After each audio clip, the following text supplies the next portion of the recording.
I don't even understand why I'm being cursed. Like, why is this happening?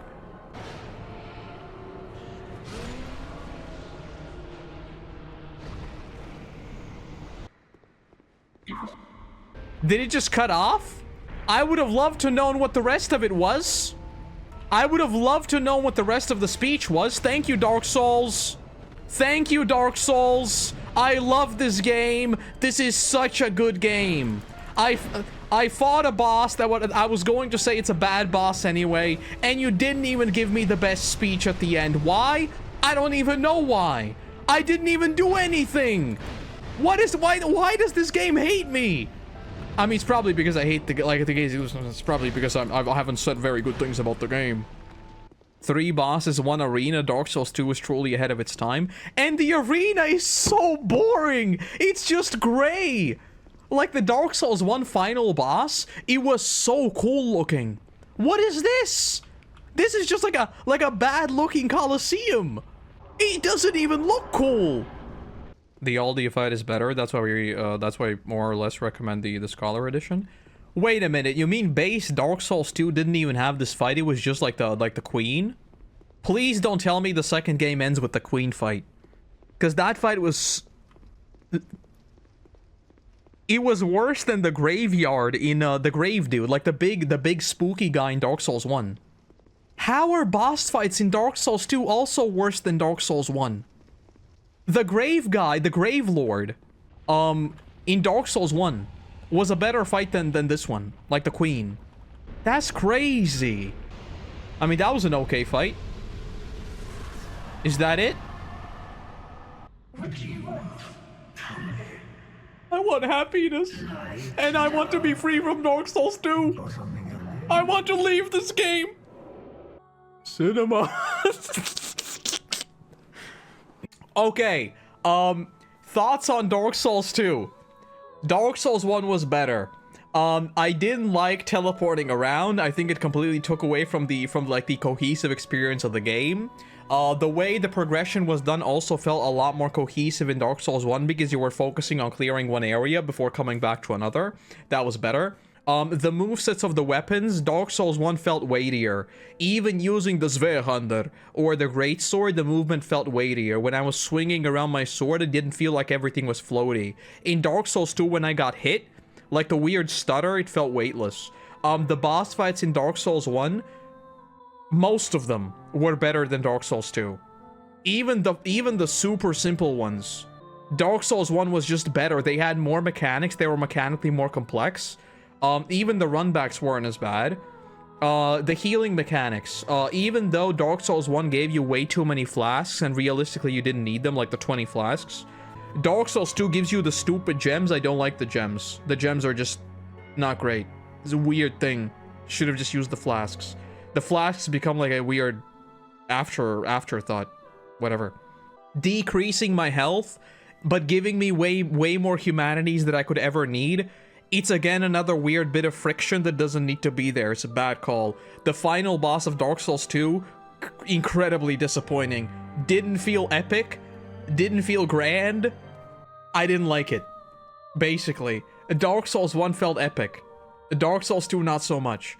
What else is there? The zones in Dark Souls 2, a lot of them were okay. I did like the environments.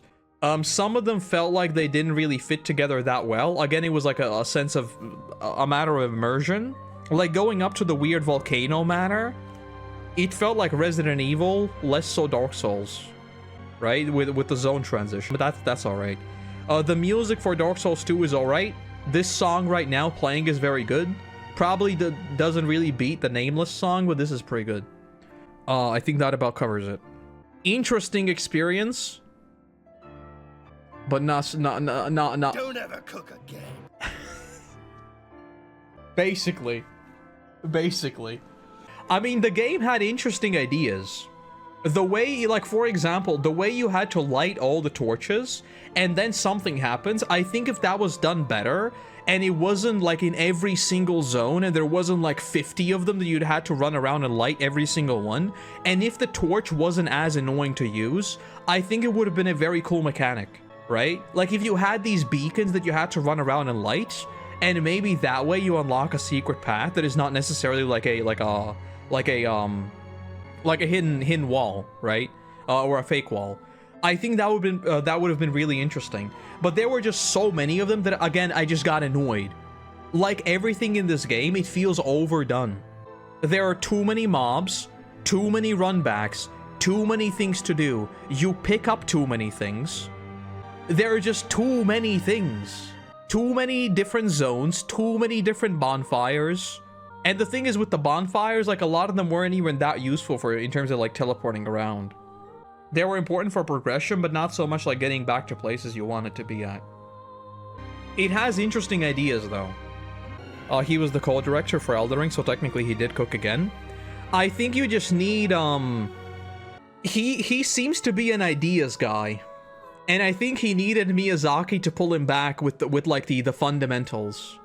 Because the fundamentals of this game were way sloppy compared to Dark Souls 1. And Dark Souls 1 is sloppy compared to Elden Ring. Like, obviously it is, because it's the first game. But in terms of vision, I said this a bunch of times with Dark Souls 1.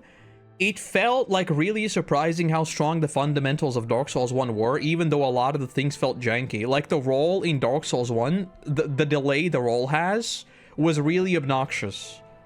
The way like the movement felt. And Dark Souls 2 feels better. But in terms of gameplay, Dark Souls 2 feels floaty. And that's weird.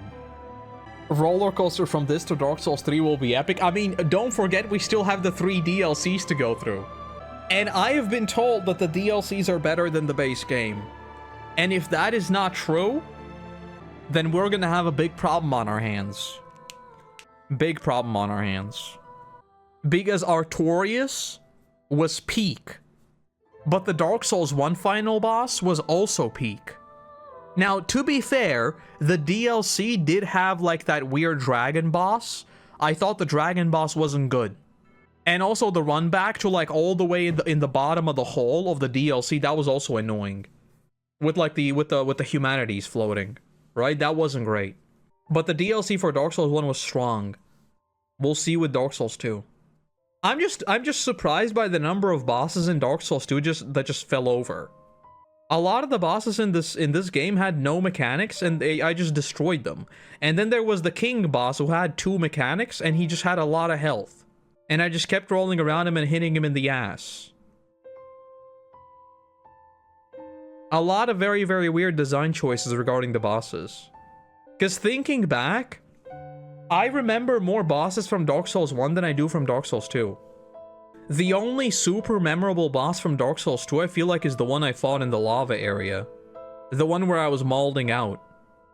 The rest of them are kinda eh. No, that's a lie. The boss I fought in the dark, that was also cool. Where I was supposed to fight him in the dark, I didn't fight him in the dark. The Balrog was okay, but it was a gimmicky fight, it was very easy. I think I killed it on my second try or something. Right? Because I think I just figured out that I can hide in the little hole, and that was it. But wait, let's take a step back. Dark Souls 2 just ended with the queen. See the ending. Which one is the lava one? The big like furnace guy, the big smelter guy, that one. The one that was like a knight. All that being said, we are ready to go into the DLC, which of course we're not gonna do today. We're gonna leave the DLCs for next time because it's already been like 3 hours. Or 2 and something, 2.5 I think. Dark Souls 2. Dark Souls 2. It's a game. It's a game. It's a game.